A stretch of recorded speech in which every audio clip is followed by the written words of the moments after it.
Hello, welcome to Blackbird YouTube channel and I will start a American target story of hacking। तो शुरू करते हैं। वो hack जिसने अमेरिका की नींद उड़ा दी। Story target.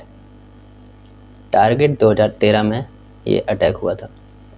ये कहानी एक ऐसे साइबर हमले की है जिसने न सिर्फ 4 करोड़ से ज़्यादा लोगों के क्रेडिट कार्ड चुराए बल्कि एक बड़ी कंपनी की पूरी सुरक्षा व्यवस्था की पोल खोल दी। यह 2013 की सर्दियों की बात जब अमेरिका ब्लैक फ्राइडे और क्रिसमस की खरीदारी में डूबा हुआ था, लेकिन इसी के साथ एक अदृश्य खतरा दुकानों में घुस रहा था। एक ऐसा खतरा जिसने टारगेट नाम की बड़ी रिटेल चेन को हिला कर रख दिया। एक नज़ारा जो सब कुछ बयां करता था।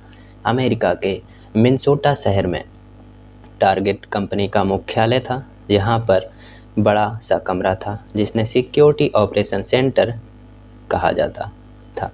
यह कमरा बिल्कुल साइंस फिक्शन फिल्मों जैसा लगता था।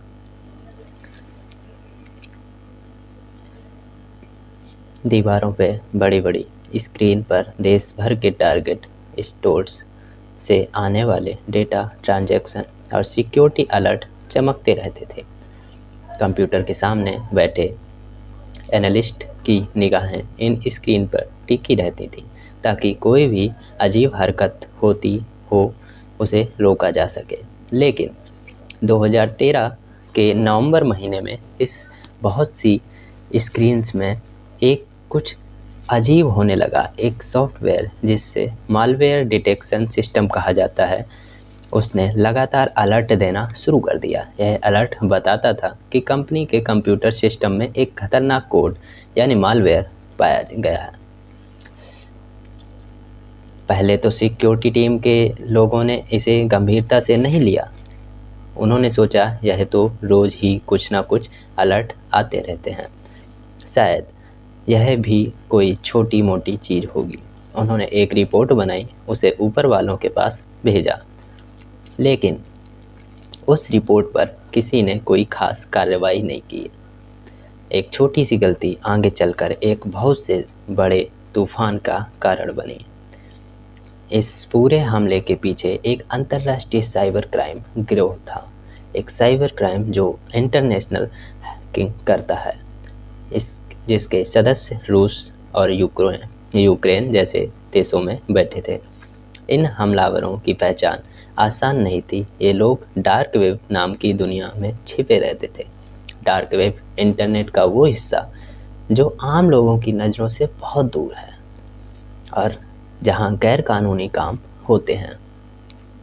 इन हैकरों ने टारगेट पर हमला करने के लिए एक बहुत ही चालाक तरीका अपनाया। उन्होंने सीधे टारगेट पर हमला नहीं किया, बल्कि उन्होंने टारगेट की एक छोटी सी साथी कंपनी को निशाना बनाया। यह कंपनी थी फ्रिजिटेशन एयर कंडीशनर सिस्टम। हैरानी की बात यह है कि यह एक एयर कंडीशनर बनाती थी, लेकिन टारगेट के साथ उसका खास काम था। दरअसल बड़े बड़े स्टोर्स और दफ्तरों में एयर कंडीशनर हीटिंग लाइट्स को कंट्रोल करने के लिए एक केंद्रीय कंप्यूटर सिस्टम होता है। फ्रिजिटेशन कंपनी टारगेट के स्टोर्स में इसी तरह के सिस्टम लगाती थी, उसकी मरम्मत भी करती थी और यहीं पर हैकर ने अपनी चाल चली। हैकरों ने फ्रिजिटेशन कंपनी के एक कर्मचारी को एक फिशिंग मेल भेजा। फिशिंग मेल वो मेल होते हैं जो देखने में बिल्कुल असली लगते हैं, मानो किसी बैंक या कंपनी की तरफ से आए हों, लेकिन असल में ये ईमेल हैकर भेजता है। इस ईमेल में एक अटैचमेंट जुड़ी होती है जो फाइल होती है। जैसे ही आप उस फाइल को खोलते हैं, आपके कंप्यूटर में एक दरवाज़ा खुल जाता है जिससे हैकर अंदर घुस सकते हैं। अब हैकरों ने फ्रिजिटेशन कंपनी के कंप्यूटर्स में घुसकर उनके पासवर्ड और उनकी जानकारियाँ चुरा लीं।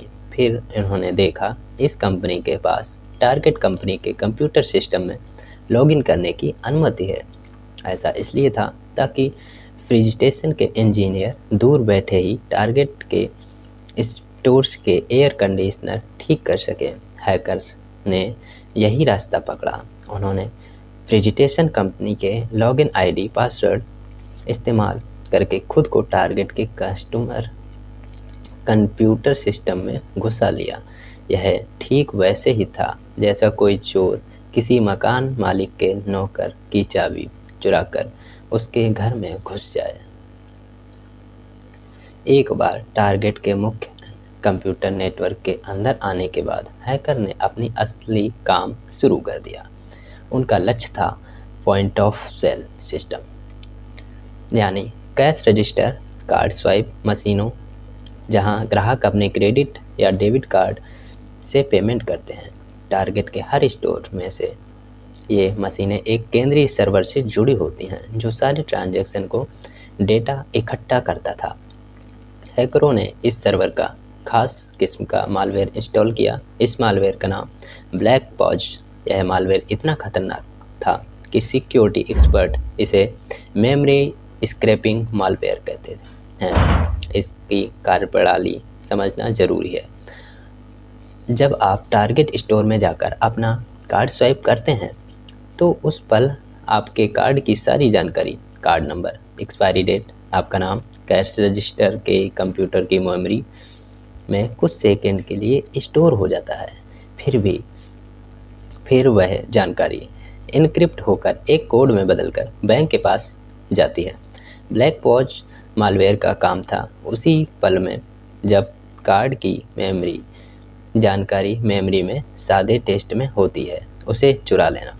यह ठीक वैसे ही था जैसे कोई चोर आपके मुंह से पिन कोड सुन ले जब आप एटीएम मशीन पर टाइप कर रहे हैं या किसी को बता रहे हैं। हैकर ने इस मालवेयर को टारगेट के लगभग 1800 स्टोर्स में इंस्टॉल कर दिया और यह सब ब्लैक फ्राइडे से पहले हो गया था। ब्लैक फ्राइडे अमेरिका में सबसे बड़ी शॉपिंग का दिन था जब लाखों लोग सामान खरीदते हैं। हैकरों ने इस मौके का पूरा फायदा उठाया। 27 नवंबर 2013 ब्लैक फ्राइडे का दिन था। टारगेट के स्टोर्स में ग्राहकों की भीड़ लगी थी। हर कैश रजिस्टर का कार्ड स्वाइप हो रहे थे और हर स्वाइप के साथ ब्लैक पॉज मालवेयर चुपचाप उस डेटा को चुराकर एक गुप्त सर्वर पर भेज रहा था जिसे हैकर्स ने कंट्रोल किया हुआ था। यह सिलसिला पूरे क्रिसमस के शॉपिंग सीजन तक चलता रहा। 15 दिसंबर तक हैकरों ने करीब 4 करोड़ क्रेडिट और डेबिट कार्ड का डेटा चुरा लिया था। सिर्फ इतना ही नहीं, उन्होंने 7 करोड़ ग्राहकों के नाम, पते, फ़ोन नंबर, ईमेल आईडी और भी क्रेडेंशियल चुरा ली थी। चुराए गए एक विशाल डेटा को हैकरों ने डार्क वेब पर मौजूद एक गुमनामी वेबसाइट पर डाल दिया।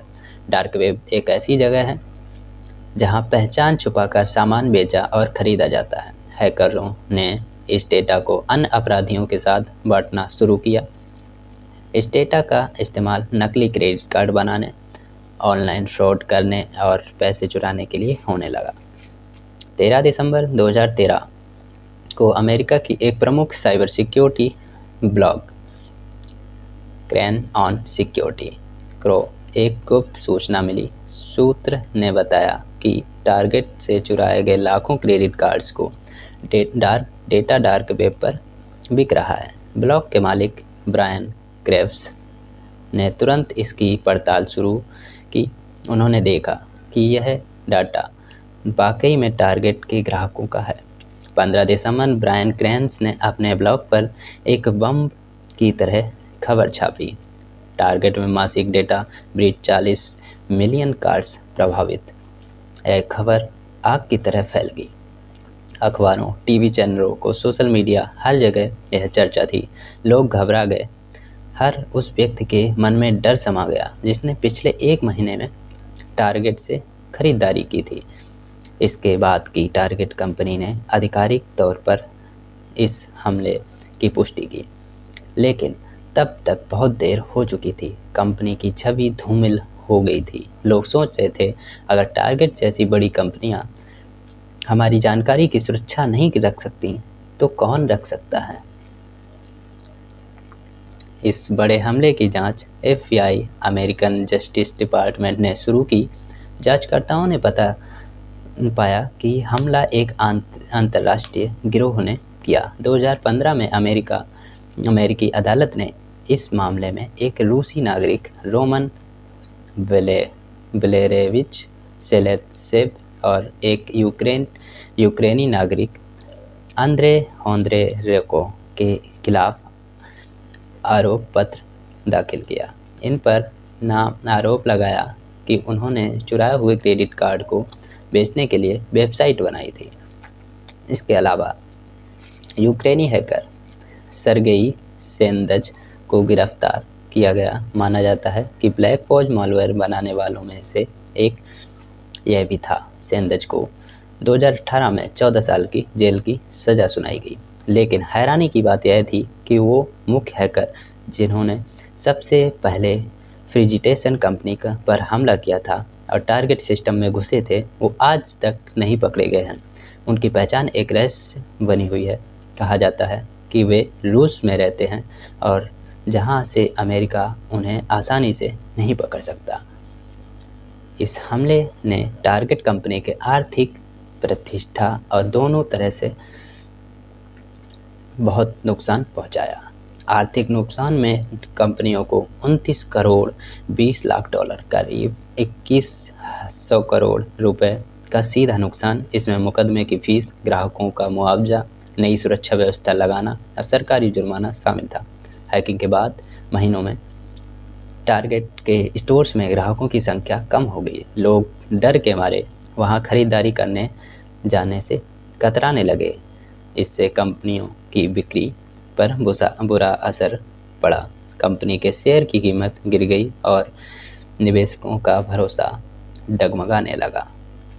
प्रतिष्ठा का नुकसान।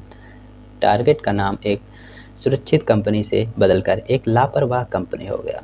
तत्कालीन CEO ग्रेग स्टीनहॉफेल को इस्तीफा देना पड़ा। सिक्योरिटी चीफ और कई अन्य अधिकारियों को भी नौकरी गई। कंपनी पर ग्राहकों, बैंक, क्रेडिट कार्ड कंपनियों के सैकड़े मुकदमे दायर हुए। सुरक्षा के नए सबक इससे मिले। इस कंपनी को टारगेट हमले से पूरी दुनिया के कंपनियों को जगा दिया। इससे सबसे बड़े सबक मिले। सबसे बड़ा सबक यह था कि आपकी सुरक्षा सिर्फ आपके कंप्यूटर तक सीमित नहीं है। अगर आपकी कंपनी जैसे फ्रिजिटेशन कमज़ोर है तो हैकर उसी के रास्ते से आप तक पहुंच सकते हैं। लेकिन अब कंपनियों के साथ संस्थानों की सुरक्षा का भी निरीक्षण करती है। अलर्ट जो भी हो, उसे टारगेट की सिक्योरिटी टीम को पहले ही मालवेयर के अलर्ट मिले थे, लेकिन उन्होंने नज़रअंदाज कर दिया। अब कंपनी हर छोटे बड़े अलर्ट की जांच करती है।